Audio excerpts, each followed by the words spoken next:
또 옆에 사람 보시고, 내가 사랑하는 줄 이제 알았습니까? 네, 주님이 하실 말씀이에요. 주님이 우리를 사랑하는 줄 우리가 이제 알았네. 원래 사랑하셨는데, 네, 주님이 우리를 원래 사랑하시는 줄 깨달아 알게 되기를 소망합니다. 말씀 제목을 한번 읽어볼까요? 시작. 건축자의 버린 돌이다. 집을 짓는 사람이 건축을 하다가 돌을 버렸는데, 그 돌은 쓸모없는 돌이고 이 집에 맞지 않다라고 생각해서 자기들이 짓기에, 자기들이 이 집을 세워가기에 이 돌은 맞지 않다, 자기들 스타일이 아니다, 우리가 원하는 방향이 아니고 우리가 기뻐하는 방식이 아니고 우리가 해왔던 스타일이 아니다, 우리는 원래 이런 분을 원하지 않았다, 이런 스타일을 원하지 않았다, 우리가 바랐던 것은 우리 민족을 해방시키고 우리에게 이 세금을 내지 않도록 하는데 큰 도움을 주고 우리에게 참 자유를 주실 분, 그가 왕이 되면 어떤 이는 그의 오른편에, 어떤 이는 그의 왼편에 앉을 만한 그런 권세를 가진 분인 줄 알았는데 그런 분이 아니었다는 것 때문에 이것은 우리 집에 합당하지 않고 우리 삶에 합당하지 않고 우리 건물에 맞지 않으니까 버려야겠다라고 생각한 그 돌이 누굽니까? 예수 그리스도죠. 우리는 말씀을 통해서 많은 사람들이, 또한 종교 지도자들이나 이 많은 사람들이 예수님을 잘못 보고 잘못 해석하고 잘못 판단해서 예수님 십자가에 못 박아버린 모습들을 많이 보았습니다. 그렇죠? 대답 안 합니까? 그렇죠? 네. 할 때까지. 그렇죠? 네. 네. 그런데 우리는 똑같은 실수를 우리도 똑같이 범하고 있고, 그런 사람은 정말 못됐구나, 보기 싫구나, 꼴도 보기 싫다 하면서 똑같이 답답하고, 드라마 보면서 어떻게 저렇게 악하게 할 수 있느냐 하면서 나도 똑같이 하는 것처럼 하나님 말씀을 보고 이 바리새인과 서기관들이 어떻게 예수님을 이렇게 배반해서 십자가에 못 박을 수 있을까라고 하면서도 나의 삶에 주님을 나의 인생의 가장 중요한 부분으로 모시지 않고 잘 쉽게 내게 필요 없다, 내게 맞지 않다라고 버리기 쉽다라는 거예요. 볼 수 있기를 소망합니다. 말씀을 듣는 것으로 끝나지 말고, 따라합시다. 말씀을 듣는 것으로 끝나지 말고 마음에 새기고 실천합시다. 12장 1절에 예수께서 비유로 저에게 말씀하시되 했습니다. 비유로 말씀하셨다. 뭐로? 비유로 말씀하셨다는 것은 그 말씀에 중요한 이유가 있기 때문에 비유를 하는 거예요. 오늘날은 자꾸 비유가 중요해지고 어떤 예화를 들고 사람들이 듣기 좋아하는 말들을 하는 것이 중요한 것처럼 되어버렸는데, 예화의 목적은 그 중심을 설명하는 데 더 도움이 되는 거고, 비유도 마찬가지예요. 비유도 그리스도가 우리를 향하신 그 사랑을, 하나님이 우리를 향하신 그 계획들을 보게 하기 위해서 좋은 모양인 거죠. 그 비유 자체가 중요한 게 아니에요. 그래서 자꾸 우리는 엇나가는 거죠. 비유를 중요하게 여기고 비유가 단줄 알고, 이 비유를 너무 강조하다 보니까 초등학교 아동부 주일학교 학생의 성경 공부하는 거 보러 가면 도대체 이건 만화영화 동화책 얘기 읽어주는 듯한 그런 느낌을 받기 쉽다는 거예요. 그 비유는 누구를 드러내기 위한? 그리스도를 드러내기 위한, 비유는 하나님의 말씀을 드러내기 위한 한 방편이다라는 거죠. 그래서 학생들도 막 공부 가르치는데 비유, 예화 막 들고 하는데, 그 비유와 예화가 필요하죠. 그것은 그리스도를 위한 것이지 그 비유와 예화가 거룩한 자체는 아니다라는 거예요. 한 사람이 포도원을 만들어 산 울타리로 두르고 접자는 틀을 만들고 망대를 지어서 농부들에게 새로 주고 타국에 갔더니, 태국에 간 게 아니고 타국에 갔더니 다른 나라에 갔다. 근데 여기 이제 이런 말의 의미는, 그렇죠? 포도를 만들고 준비를 다 해줬다. 얼마나 준비를 해줬냐. 접지 않은 것까지, 열매가 맺히면 그것을 짜서 포도즙을 짤 수 있고 포도주를 만들 수 있을 정도까지 완벽하게 준비를 다 해줬다는 거예요. 우리에게 그런 인생을 허락하셨다는 거예요. 우리 인생 가운데 하나님이 원하신 대로 얼마든지 살 수 있고 우리가 이 땅 가서 얼마든지 주를 기쁘시게 하기에 합당하게 살 수 있게 우리에게 그걸 허락하셨다. 또한 이것은 바리새인과 서기관들에게 얘기하는 것입니다. 너희들에게 이 이스라엘 백성들을 맡겼고 이 영혼들을 맡겼고 이 양무리를 맡겼거늘 온전하게 다 준비시켜서 너희가 충분히 그들을 구원의 길로 인도할 수 있고 하나님의 말씀으로 바른 길로 인도할 수 있도록 하나님 만날 수 있도록 하도록 너희에게 이 길을 맡겼거늘 이 말이에요. 이절에 때가 이름에 농부들에게 포도원 소출 얼마를 받으려고 한 종을 보내니 한 종을 보냈다. 한 명을 보냈습니다. 그 열매를 달라고. 어떻게 합니까? 이 3절에 저희가 종을 잡아 심히 때리고 그저 보내었거늘. 이 종은요 이스라엘에게 보내진 선지자들 또한 그들을 인도할 자들을 얘기하는 거예요. 예언하고 주의 말씀을 대언하고 그들 앞에 서서 하나님 보여주신 것들을 전달하는 자들을 말하는 거예요. 회개해라. 하나님 앞에 돌아와라. 너희 그런 헛된 제사, 껍데기만 있는 제사, 겉으로만 드리는 제사, 그것을 버리고 너희 겉옷을 찢고, 너희 겉옷을 찢는 것이 아니라 너희 심령을 찢고 하나님 앞에 나오라 돌아오라 이렇게 외치는 종들의 소리를 듣지 않고 그 종들을 쫓아내고 능욕하고 했다는 거죠. 4절에 다시 그 다른 종을 보내니 그의 머리에 상처를 내고 능욕하였거늘 너희들이 이런 행위를 했다라는 거예요. 근데 오늘날 그럼 우리는 상관이 없냐? 우리도 상관이 있어요. 우리도 상관이 있어요. 목사님이 지금 말씀을 이만큼 전하고 있는데 말씀을 제대로 안 듣고 말씀을 듣고 나서도 또 세상 가서 자기 하고 싶은 대로 하는 거 다 마찬가지죠.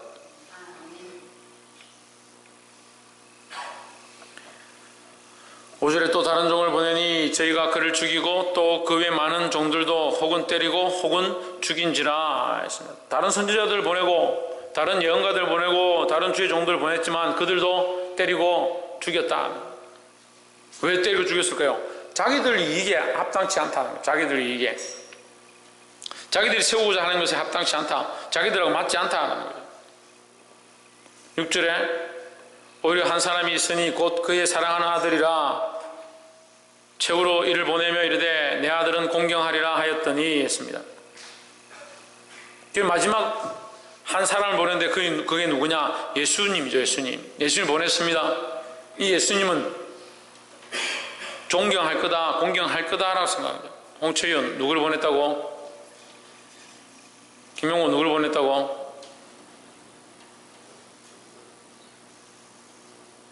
박근도 누구를 보냈다고? 홍진은 누구를 보냈다고?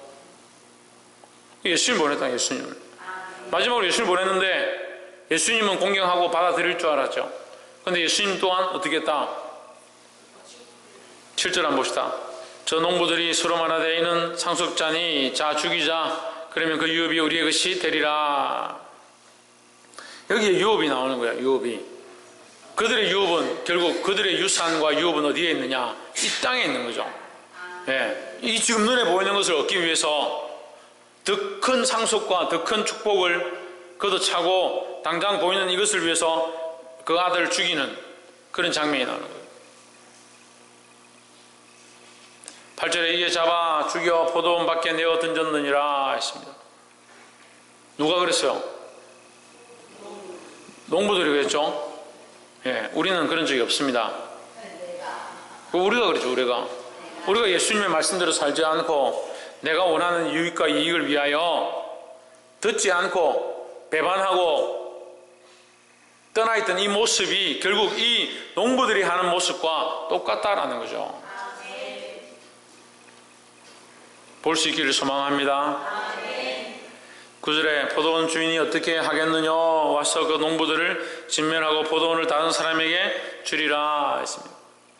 여기 다른 사람이 나옵니다. 이 지금까지 등장하지 않던 다른 단어가 나오는데 다른 사람이다. 그 농부들에게서 뺏어서 다른 사람에게 준다. 이 농부들은 누구를 얘기하냐? 이스라엘 백성을 얘기하는 거예요. 이스라엘 백성들, 그 지도자들 얘기하는 거죠. 이것을 뺏어서 누구에게 준다? 다른 사람들에게 준다. 이방인에게 주는 거죠. 또한 다른 모양으로 보면 그 기득권을 가지고 있던 바리새인들과 서기관들, 종교 지도자들, 그들의 그들에게서 빼앗아서 누구에게 줬느냐? 죄인과 세리와 창기들에게 예수님이 주신 바 되었다 했습니다. 이걸 좀 더 영적으로 풀면 자기가 의롭다라고 생각하고 자기는 하나님 앞에 문제가 없다라고 생각하는 사람들의 것을 빼앗아서 죄인이고 죽을 수밖에 없고 오직 예수 그리스도로만 구원이 있다라고 생각하는 자에게 줬다라는 거죠. 그럼 우리는 어떤 자리에 서기 원하십니까? 우리는 어떤 자리에 서야겠습니까? 죄인 자리에 서야 됩니다. 옆에 사람 보시고, 당신은 죄인입니다. 네. 당신은 죄인입니다 라고 물을 때 기분이 어떻습니까? 예? 내가 부끄럽죠. 나도 죄인인데. 그래서 제일 부끄러운 사람이 누구냐? 목사님이에요. 목사님이. 이 교인들, 이 많은 예쁘고 착하고 잘생기고 멀쩡한 교인들 보고 당신들은 다 죄인입니다 라고 매일 얘기하는 제가 제일 부끄러운 거예요. 왜? 나도 죄인이니까. 그런 얘기 처음 듣죠. 그런 얘기를 할 일이 없으니까. 제가 죄인인 줄 알아요. 제가 여기 올라올 때마다 늘 뭘 하고 오느냐. 이 강단에 올라오기 전에 방에서 지금 말씀을 준비하고 올라오기 전에 뭐 하는 줄 압니까? 회개하고 옵니다. 회개하고. 하나님, 혹시 제가 주님 앞에 범죄한 것이 있다면 빨리 씻어 주십시오. 이 부끄러워서 어떻게 여기 강단에 서겠습니까? 저를 좀 덮어 주십시오. 십자가로 좀 가려 주십시오. 딴 데 가서 얘기할 필요 없어요. 우리끼리만 알고. 지금 내가 막 하나님 회개라고. 그래놓고 성도들한테 당신들 다 죄인이다, 죄인. 여기 의인은 아무도 없습니다. 그래 얘기하는 거예요. 아무도 없으니까 나도 죄인이죠. 우리는 다 죄인이다, 죄인이다. 죄인인 줄 아는 다른 사람에게 이 권세가 주어지는 거예요. 문제는 많은 사람들이 자기가 죄인인 줄 모르는 거죠. 죄인인 줄 모르는 거예요. 볼 수 있기를 소망합니다. 그래서 성금요 예배를 드리고 예수님의 죽으심을 기념하고 또 성찬 예식을 이렇게 거행하면 내가 죽을 죄인이고 내가 어떻게 이 떡을 먹고 그렇게 마음을 가진 사람이 있고 뭐 이거 맨날 하는 거 그냥 먹고 뭐 예수님은 그냥 십자가에 못 박혀 죽으셨지 그렇게 지나간 사람들. 제가 한 번은 성찬 예식을 이렇게 하는데 떡을 입에 넣고 기도를 했어요. 이거 씹지 못하겠더라고. 마음이 아파서. 떡이 중요한 건 아니지만 떡을 입에 넣고 가만히 있는데 이 떡이 달달한 거예요. 달달한 거예요. 그러면서 막 울었습니다. 왜 예수님의 그 찢으심이 나에게는 달달할까? 예수님의 죽으심이 왜 나에게는 달달한 것이 되었을까? 예수님의 죽으심으로 우리에게 그 구원의 은혜가 흘러옴으로 내게 단 것이 되고 기쁨이 될 수 있지만 예수님의 죽으심이 또한 나에게도 괴로움이지 않느냐? 내가 뭘 잘한 게 있다고 주님 나를 위해 죽으셨는가?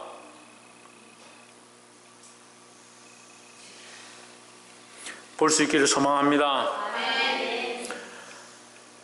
10절에 너희가 성경에 건축자들의 버린 돌이 모퉁이의 머릿돌이 되었나니, 건축자들의 버린 돌, 여기 이제 건축자들의 버린 돌이 나오는데 이 돌은 성경에서 이 돌은 예수 그리스도를 상징합니다. 많은 부분에 돌은 예수 그리스도를 상징합니다. 예수님을 상징합니다.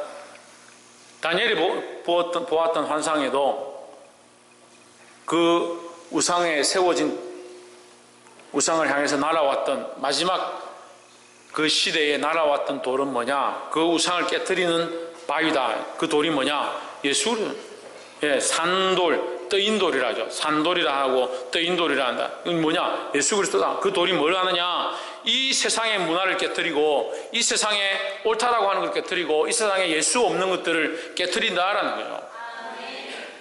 지금 예수 없이, 하나님 없이 자기들이 그 모든 것을 취하려고 하는 이 바리새인과 서기관들을 향해서 그리스도의 떠인돌이 그것을 부서뜨리고 세력게 할 줄 믿습니다. 그런데 그들은 뭘 하느냐? 이 그리스도의 돌이 나타났을 때 그 돌을 믿음으로 받지 않고 어떻게 하냐? 버리는 거죠. 왜 버립니까? 자기들이 맞지 않는 거죠. 자기들이 지어가고 있는 그 집에, 자기들이 세워가고 있는 그 삶에 맞지 않는 거죠. 어렵습니까? 잠이 옵니까? 헷갈립니까? 나하고 상관이 없는 것 같습니까? 내가 내 삶을 지어가고 있는데, 내 삶을 잘 살아가고 있는데, 예수님처럼 살아라 하고, 십자가를 지고 가라 하고, 죽도록 충성하라 하고, 너는 죄인이라 하고, 죽을 수밖에 없는 자라는 줄 알아야 한다 하고, 그런 게 안 맞는 거예요. 그럼 이 사람이 어떻게 하냐? 그 돌을 버리는 거예요. 그 돌을 버린 사건이 뭡니까? 십자가에 못 박는 사건이에요. 십자가에. 근데 어떻게 보면요, 십자가에 못 박는데 제일 앞장선 사람은 우리인 거예요. 우리인 거. 여러분, 사도신경 오늘도 아침에 암송했잖아요. 김민준 안 했습니까? 사도신경 안 했습니까? 누가 뭐 외우는 거 물어봤습니까? 외우는 거 물어봤습니까? 했냐 안 했냐 하는데, 김영모 사도신경 외웠습니까? 네, 잘했습니다. 저는 사도신경을 외울 때마다 마음이 아파요. 마음이 아파. 본디오 빌라도에게 고난을 받으사, 이렇게 하잖아요. 빌라도에게 고난을 받으사 십자가에 죽으심을 우리가 고백하잖아요. 근데 우리는 누굽니까? 본디오 빌라도 같은 사람이에요. 우리가 본디오 빌라도보다 잘한 게 뭐 없어요. 우리는 빌라도 같은 사람이에요. 예수님을 알면서도 예수님을 못 박아버리고 배반하고, 교회 와서는 예수님 아는데 밖에 나가면 예수님 잘 몰라요. 모른 척 하는 거예요.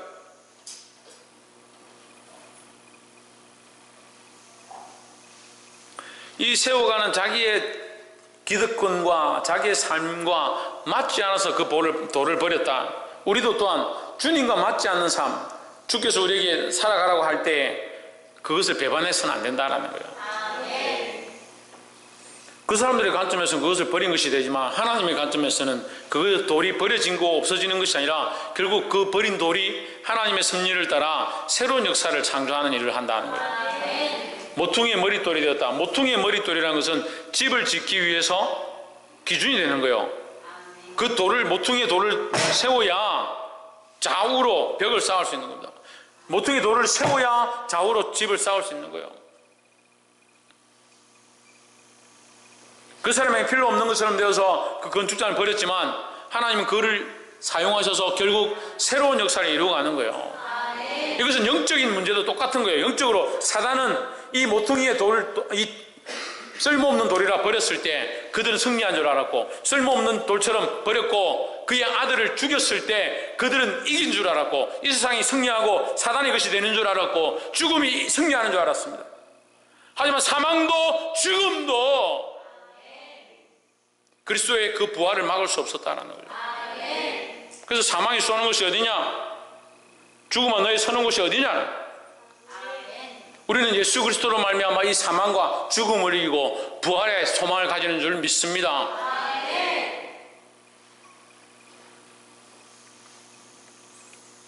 그 사람의 관점에서는 그 필요 없는 것이었지만, 하나님이 결국 하나님의 섭리를 위하여 이것을 세워가시고, 그 섭리 가운데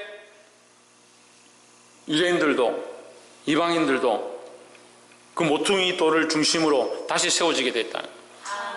우리도 또한 이 그리스도를 중심으로, 그리스도를 머리로 할 때에 그리스도 안에서 온전히 세워져 갈 줄 믿습니다. 11절, 이것은 주로 말미암아 된 것이요 우리 눈에 놀랍도다. 주로 말미암아 된 것이다. 이게 의미가 어려운데요, 주로 말미암아 된 것은 예정을 얘기하는 거예요. 근데 결국 선택은 누가 하냐? 본인들이 선택했죠. 버렸죠. 필요 없다라고 생각해 버렸지만, 하나님은 그 가운데도 이미 섭리하고 계시고 인도하셔서 이것을 이루어 간다는 거죠. 우리 눈에 놀랍도다. 그리고 하나님의 섭리를 다 알 수 없다는 거죠. 그럼 어떻게 합니까? 믿음으로 하는 거예요. 믿음으로. 12절, 저희가 예수의 이 비유는 자기들을 가리켜 말씀하심인 줄 알고 있습니다. 바리새인과 서기관들도 듣는 귀가 있는 거예요. 알긴 알아요. 듣긴 듣죠. 그래서 지금 제가 처음에 말씀드렸어요. 말씀을 듣는 것으로 끝나면 안 된다. 듣고 마음에 새기고 그렇게 살아가야 된다는 거예요. 그 말씀을 들었습니다. 이 사람들도 깨달았습니다. 이게 우리 보고 하는 소리구나. 그럼 어떻게 해야 됩니까? 회개해야 되죠. 돌이켜야 되죠. 자기들의 기득권을 내려놔야 되죠. 근데 그렇게 하기 싫은 거죠. 그렇게 하기 싫지만 누구를 두려워하냐? 무리를 두려워하는 거예요. 예수를 두고 갔다. 그리고 우리는 이제 성경을 읽을 때 굉장히 단순한 문제로 생각합니다. 바리새인과 서기관들, 그들이 예수님을 싫어했고 예수님 그렇게 하는 게 싫어서 예수님을 죽이려고 했는데 무리들이 두려워서 그들은 그냥 피했다. 이렇게 단순하게 보는데 13절을 한번 보십시오. 저희가 예수의 말씀을 어떻게 하려고? 책잡으려고 하여 바리새인들과 세로 땅 중에서 사람을 보내매. 이 사람들 벌써 모략을 꾸미는 거예요. 모략을 꾸미는 거예요. 14절에 와서 이르되 선생님이여 우리가 아노니 당신은 참되시고 아무도 끓이는 일이 없으시니 이는 사람을 외모로 보지 않고 오직 진리로서 하나님의 도를 가르치심이니이다. 뱀 같은 소리를 하는 거죠. 외모를 보지 않고 진리로 하나님의 도를 가르치는 줄 알면 지금 겉으로 말하는 것과 속이 달라서 이미 예수님을 책잡으려 하는 것은 그가 말하고 있는 것에 이미 오류인 거죠. 이미 앞뒤가 안 맞는 거예요. 자기들은 이미 행동을 겉은 좋게 말하고 속은 어떻게 하든 예수님을 책잡으려 하러 와놓고 말하기는 당신은 외모를 취하지 않고 진리로 하나님의 도를 가르칩니다. 도대체 이거 인간이 어떻게 이렇게 할 수 있느냐. 근데 인간들이 그리 많이 하대요.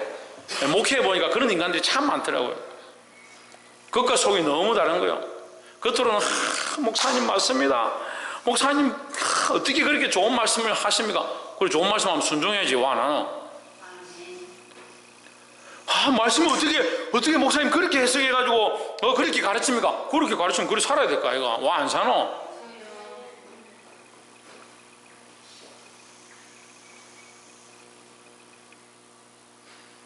제가 뭐 실수했어요? 또 말씀을 들었으면 그렇게 살아야죠. 그래 우리가 그렇게 살려고 100% 사는 이게 목적이 아니에요. 그게 우리가 할 수 있는 게 아니라 100% 사는 게 우리가 할 수 있는 게 아니지만 살려고 가야 되는 거잖아요. 가야 되는 거잖아요. 차를 운전하는 사람들은 알게요. 차를 운전하는 사람들이 운전을 좀 해보면 남자들은 좀 그래요. 내가 한 손으로 운전을 하고 내가 이런 데는 파킹도 잘하고 막 내가 어디까지 내비게이션도 없이 다 찾아가고 내가 연비를 얼마나 줄이고 자랑합니다. 내가 오토도 막 스틱도 몰고 차 사이로 막 주차되어 있는 사이에 남들은 다 못 지나가는데 내가 종이 한 장 차이라도 쫙 지나가고 남자들이 다 그래요.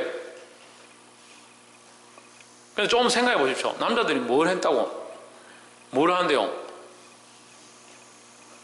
운전할 때 뭐 합니까? 김태현 운전할 때 뭐 합니까? 예? 핸들 돌리고 예, 스틱 움직이고 발 만지는 것밖에 없죠. 나머지는 뭐가 합니까? 차가 엔진이 돌아가고 피스톤이 돌고 기름이 돌고 불 태우고 차가 얼마나 열심히 하고 있습니까? 자기는 앉아서 이건 돌면서 자기가 다 했다는 거예요. 하나님의 섭리는요 이것보다 훨씬 위대하고 훨씬 다양하고 우리가 셀 수 없는 수많은 것들이 있는 거예요. 근데 자기들이 다 했다는 생각하는 거예요. 이 사람들 말은 그렇게 하는데 예수님을 이미 어떻게 생각합니까? 우습게 생각하는 거예요. 자기들 마음대로 할 수 있다고 생각하는 거예요. 얼마나 뱀과 같이 간사한 거예요. 좀 더 들어가 봅시다. 가이사에게 세금을 바치는 것이 옳으니까 옳지 아니하니까 세금을 바치는 것이 옳습니까? 옳지 않습니까? 자, 그러면 왜 이런 질문을 할까를 우리가 조금 생각해 보면 정말 속상해요. 지금 11절에서 이 사람들의 태도는 사람들이 예수님을 따르는 것을 두려워해서 사람들의 눈을 두려워해서 예수님을 책잡고 죽이려고 하다가 그냥 돌이켰다 했거든요. 그럼 12절, 13절, 14절에 와서 이들이 대하는 이 세금에 대한 문제는 사람들이 정말 싫어하는 문제, 이 세금에 대한 문제를 만약에 예수님이 세금을 바쳐라 이렇게 하면 사람들이 예수님을 싫어하겠죠. 아직도 이해가 안 돼요? 바리새인과 서기관들은 이미 이런 경상도 말로 하면 짱구를 굴리고 있는 거예요. 머릿속에 굴려 이래가지고 지금 사람들하고 예수님을 갈아 넣을 수 있는 방법이 뭐냐? 세금 얘기를 하는 거예요. 세금 얘기를 하면 우리도 유리하고 세금 내지 말아야 했으니까 뭐 우리도 좋고, 세금 내라 하면 백성들이 싫어하니까 예수님이 더 궁지에 몰리고, 예수님이 그럼 따르지 않기 시작할 때 우리가 예수님을 끌고 가서 십자가에 못 박자, 얼마든지 할 수 있는 거죠. 얼마나 간악하냐, 인간이 얼마나 간악하냐고요. 신성경, 인간이 어떻다? 인간이 간사하네, 간사. 간사라는 말은, 제가 한번 얘기했죠. 간사님, 간사라는 뜻이 뭐예요? 그 간사하고 그 간사 다른데, 간사는 뭐예요? 뱀혀예요, 뱀혀. 간사의 의미는 뱀혀라고 생각합니다. 간사. 뿌리는 하나인데 갈라지는 거예요. 갈라지는 거예요. 이단은 뭐예요? 끝이 다른 거죠, 끝이. 갈라지는 거죠. 그리스도로 시작했는데 벨리아로 망하는 거예요. 사단으로 가는 거예요. 그리스도 시작해서 끝까지 그리스도로 가야 되는 거예요. 비록 우리가 악한 것으로 시작했다 하더라도 끝을 그리스도로 맞춰야 되는 거예요. 할렐루야.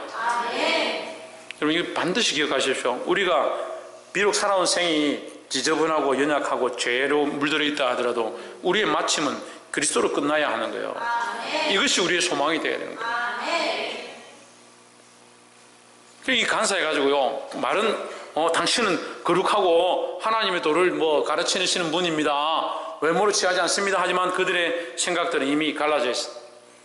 두 가지 말을 하고 있는 거죠. 가이사에게 세금을 바치는 것이 옳으니까 옳지 아니하니까.